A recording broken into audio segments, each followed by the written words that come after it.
palavra de Deus, quando é vivida, torna-se a legítima defesa contra o diabo. Ele não pode nos acusar. O crente que não vive essa palavra fica desprotegido de sua cobertura espiritual.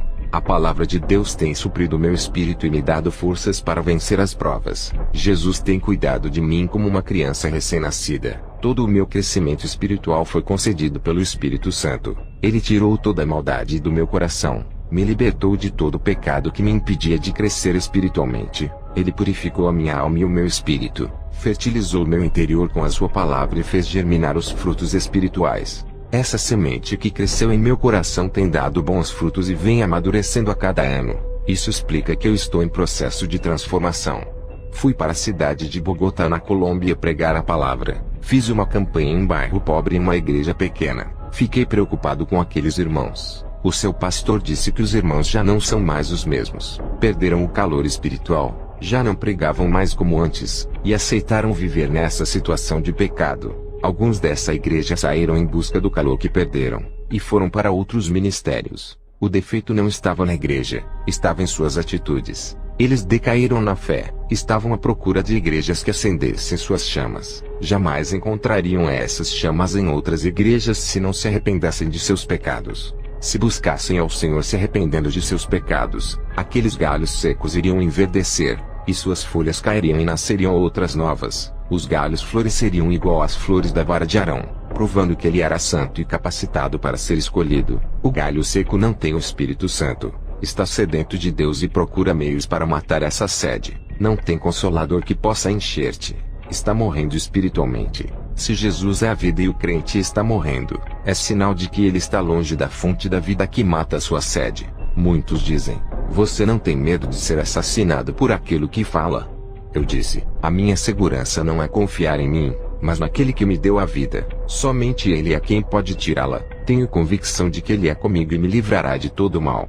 Quando terminei de falar, entrou um homem com uma arma na mão e disse: prove que você é de Deus, morrerá por ele hoje. Se quiser viver, negue o seu Deus. Eu disse: Satanás, escute aqui, esse território não é seu, perdeu. A partir de hoje eu declaro a sua derrota. O rapaz apontou a arma e disse: hoje tu vai morrer. Eu disse: pode atirar. Da sua arma não sairá nenhuma bala. A minha vida pertence a Deus. A chave da morte está nas mãos de Jesus. Somente ele pode me matar. Quando eu comecei a falar essas palavras, aquele rapaz caiu endemoniado para trás. Ele estava se tremendo, parecendo que estava em convulsão. Eu expulsei os demônios. Eram legiões que estavam naquele corpo. O pastor daquela igreja disse: esse rapaz não é o primeiro. Entrou outros aqui e fechou a igreja. Você foi o primeiro que bateu de frente. Eu orei por aquele rapaz e ele aceitou a Jesus. Eu continuei falando. Deus tem segurado em minhas mãos e tem me guiado, e me cerca com a sua muralha de fogo que me serve de fortaleza. Perto dele estou tranquilo, nele tenho segurança e estarei livre do perigo. Estou em suas mãos, não posso cair, estou preso nele, me seguro nele. Não posso me dobrar diante do pecado e nem ceder para os meus desejos. Permaneço leal a ele, e firme em sua presença. Ele tem me tirado do sufoco espiritual, tem tampado minhas fraquezas, tem me estruturado em sua palavra, tenho restaurado as trincas desse templo e consertado as minhas colunas quebradas para que esse templo não vá ao chão.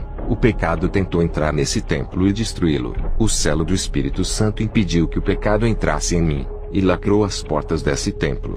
No outro dia de pregação, o pastor estava pregando. Um rapaz entrou com uma faca nas mãos para matar o pastor. O pastor ficou apavorado. Eu entrei no meio e disse: em nome de Jesus, tu estás paralisado. Aquele rapaz havia levantado a mão para dar uma facada no pastor. Seu corpo ficou paralisado como uma estátua. Eu assoprei e ele caiu. Expulsei o demônio. Aquele rapaz ficou livre. Mais um atentado de morte e mais um livramento de Deus. Através de Jesus, o meu conhecimento sobre o mundo se tornou diferente daquele conhecimento que eu tinha antes. Hoje vejo as pessoas com um olhar de misericórdia. Não é mais aquele olhar de desprezo, e sim um olhar de amor, um olhar de querer salvá-las. O olhar de Deus está em mim. O mundo é o retrato do pecado. Tudo o que acontece nele de ruim é a consequência do pecado. Se o mundo todo se arrependesse e não praticasse mais o pecado, não teria tanta maldade e catástrofes. Deixe Deus entrar nos seus sentidos, e deixa Ele criar os seus projetos do nada na sua vida. Compreenda Jesus, conheça Ele, mergulhe nas águas profundas espirituais, O Espírito Santo está vivo em seu corpo. Seja um valente de Deus. Seja seu guerreiro forte. Seja submisso 100% à sua palavra. Obedecer a Deus é estar sempre debaixo de sua graça andando em seu caminho. Seja um forte de Deus. Deixe Ele usar você. Obedeça a sua palavra. Pague o preço para entrar no céu. Seja um espelho nesse mundo. Produza efeitos na vida de uma pessoa através de sua vida. Deixe o poder de Deus transformar você. Ele lhe dará força, capacitação, e fará uma potência espiritual contra o mal.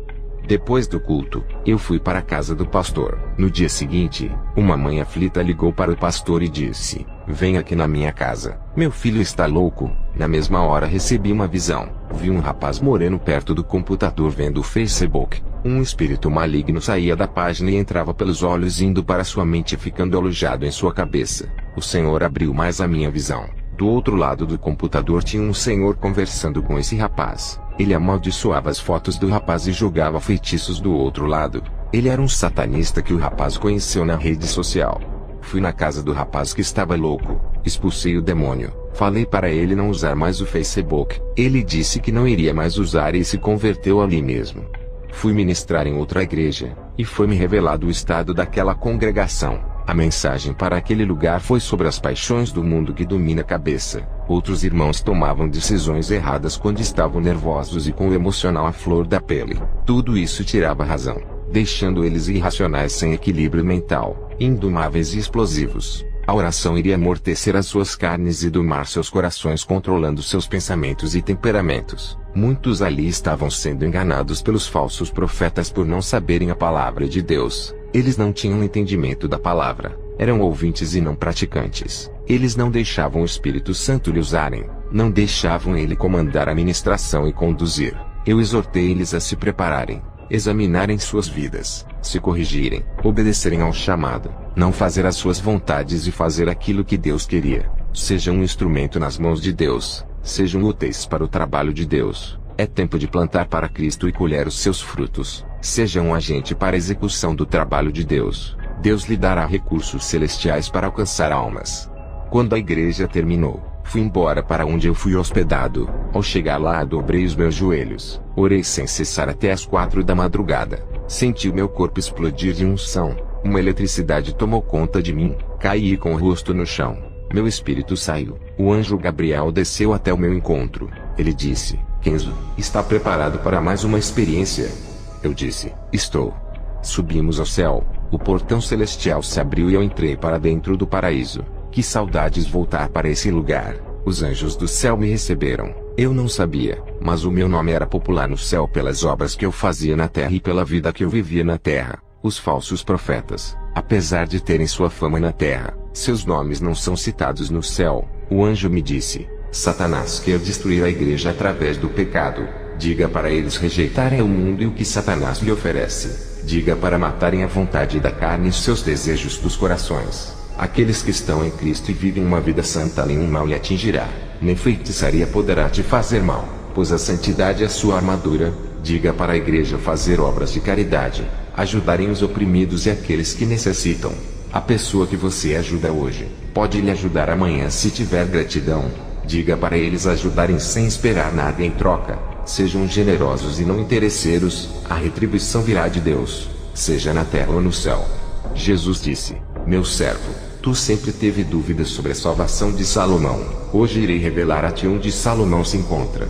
Eu e Jesus começamos a andar nas ruas de ouro no céu. Passamos perto dos edifícios de ouro que são as casas dos santos. Eu vi homens jovens com seus corpos resplandecentes. Eu vi Isaque, Jó, Sansão e Elias. Continuamos a andar e vi Maria Madalena, Ana e Isabel. Elas estavam lindas e seus rostos refletiam a glória. Chegamos em um lugar onde vi o rei Salomão. Suas vestes brancas refletiam o branco da justiça. Também vi Tiago e João Batista. Todos estavam felizes com sorrisos no rosto. Continuamos a andar e o Senhor disse: "Kenzo, aquela é a sua casa."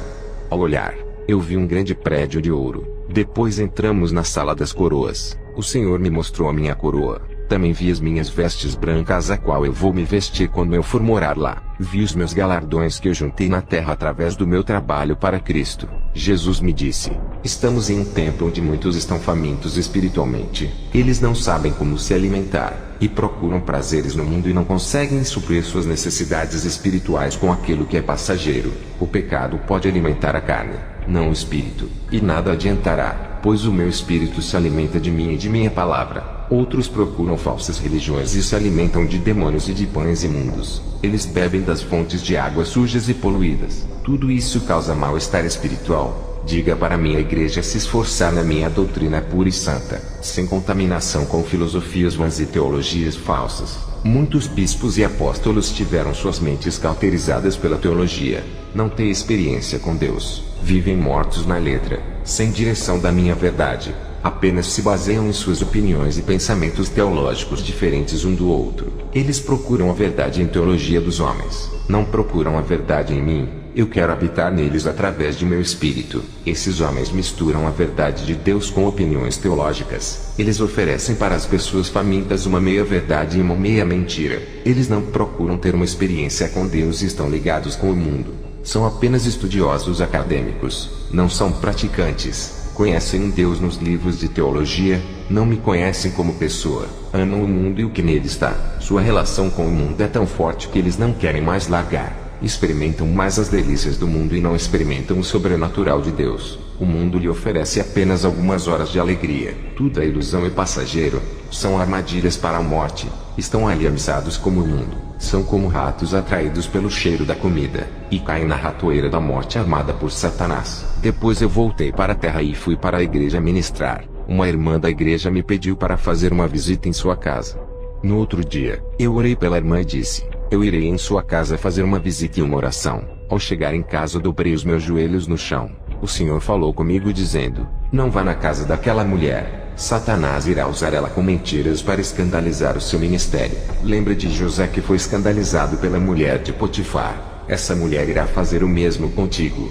No outro dia não fui para a casa dela. Ela veio me perguntar o porquê eu não fui. Eu disse que Deus não havia permitido. Quando acabei de ministrar, aquela irmã veio até mim e começou a me seduzir com palavras. Eu repreendi. Ela caiu endemoniada. Ela foi liberta do espírito de sedução. O Senhor Jesus me revelava que o diabo arma ciladas nesse mundo. Ele conhece o ponto fraco de todo mundo. Ele estuda cada pessoa e ataca nas fraquezas. Essa é a importância de sermos selados e termos a palavra reinando em nós, endurecendo os nossos corações para o pecado. Jesus disse que nós temos que ser mais ativos espiritualmente. Não podemos baixar a guarda e nem parar de orar. Se vacilarmos nessa reta final, todo o nosso trabalho e nossas obras que concluímos a longo prazo terá sido em vão.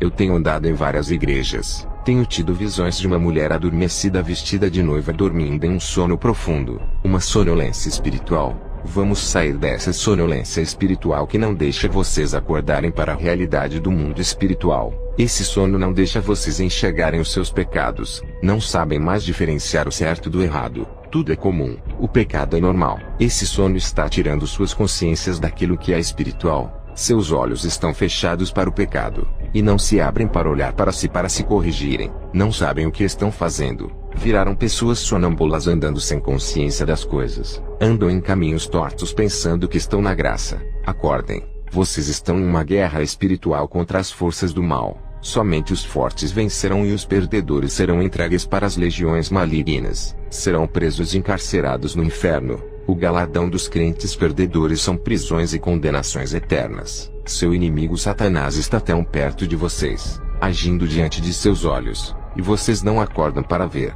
Ele já se infiltrou, e vocês ainda não sabem se é ele quem está agindo, pois perderam sua identidade de cristãos. Até quando homens iguais a mim irá alertá-los? Eu terei poucos anos aqui na terra, sou um idoso. Depois que eu partir para a glória, dificilmente outro se levantará no meu lugar para o alertar.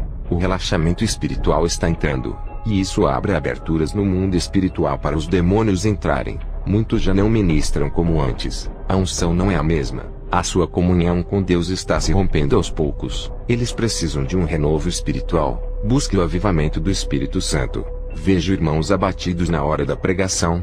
Não sentem a alegria de falar de Jesus. Não deixam o Espírito Santo dissipar a tristeza e trazer alegria. Seus rostos tristes na hora de ministrar revelam o seu estado de homens vazios por deixar os seus problemas sufocarem. Eles não deixam seus problemas fora e carregam para os dias de igreja. não conseguem manter seus semblantes alegres e não transmitem alegria em suas ministrações. Eu não entendo por que não são felizes e alegres quando pisam seus pés dentro da casa de oração. Vocês têm o privilégio que o povo de Israel não tem. Eles rejeitaram o Messias e vocês pegaram para vocês. E mesmo assim com seus nomes escritos no livro da vida não estão contentes, deixando as provas abalarem as suas fés. Não sentem motivações por nada. Parece que vêm para a igreja obrigados. Jesus não quer isso. Ele não aceita sacrifícios imperfeitos. Peça para o Espírito Santo preencher vocês. Ele matará sua fome de felicidade, alegria, esperança e paz enchendo seus vazios. Eu cobro isso de vocês.